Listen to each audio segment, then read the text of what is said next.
IPL action November 24th 25th ನಡೆಯುತ್ತೆ ಅನ್ನೋ news ಇದೆ. ಆಕ್ಷನ್ ಗೂ ಮುಂಚೆ ಮುಂಬೈ ಇಂಡಿಯನ್ಸ್ ಅವರು ಯಾವ ಪ್ಲೇಯರ್ಸ್ ನ ರಿಲೀಸ್ ಮಾಡಿದ್ದಾರೆ, ಯಾವ ಪ್ಲೇಯರ್ಸ್ ನ ರಿಟೈನ್ ಮಾಡಿದ್ದಾರೆ, ಪರ್ಸ್ ಅಮೌಂಟ್ ಇವ್ರ ಹತ್ರ ಎಷ್ಟು ಬಾಕಿ ಇದೆ, ಹಾಗೆ RTM ಕಾರ್ಡ್ ಎಷ್ಟು ಬಾಕಿ ಇದೆ ಅಂತ ನೋಡೋಣ ಬನ್ನಿ.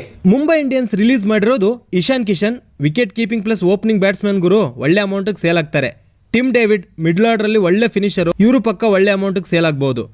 ಹಾರ್ವಿಕ್ ದೇಸಾಯಿ, ಶಿವಾಲಿಕ್ ಶರ್ಮಾ, ನಮನ್ದೀರ್ ಹಾಗೂ ನಿಹಾಲ್ ವಡೇರ ಇವರಿಬ್ರು ಮುಂಬೈ ಇಂಡಿಯನ್ಸ್ಗೆ ಒಳ್ಳೆ ಪರ್ಫಾರ್ಮೆನ್ಸ್ ಕೊಟ್ಟಿದ್ದಾರೆ, ಇವರು ಪಕ್ಕ ಸೇಲ್ ಆಗ್ತಾರೆ. ವಿಷ್ಣು ವಿನೋದ್, ಡೆವಾಲ್ಡ್ ಬ್ರೇವಿಸ್, ಬೇಬಿ ಎಬಿ ಅಂತ ಕೂಡ ಕರೀತಾರೆ ಗುರು ಇವ್ರನ್ನ, ಪಿಯೂಷ್ ಚಾವ್ಲಾ, ಶ್ರೇಯಸ್ ಗೋಪಾಲ್ ನಮ್ಮ ಕರ್ನಾಟಕದ ಲೆಗ್ ಸ್ಪಿನ್ನರ್ ಇವರು, Anshul Kamboj, Mohammad Nabi, Shams Mulani, Romario Shepherd, Gerald Coetzee foreign bowler ಹುಡುಕ್ತಾ ಇದ್ರೆ ಇವ್ರ ಮೇಲೆ ಒಂದು ಕಣ್ಣಿಡ್ತಾರೆ. Kumar Kartikeya, Akash Madhwal Indian fast bowler ಗುರು, ಇವ್ರು ಕೂಡ ಪಕ್ಕ ಒಳ್ಳೆ ಅಮೌಂಟ್ಗೆ ಸೇಲ್ ಆಗ್ತಾರೆ.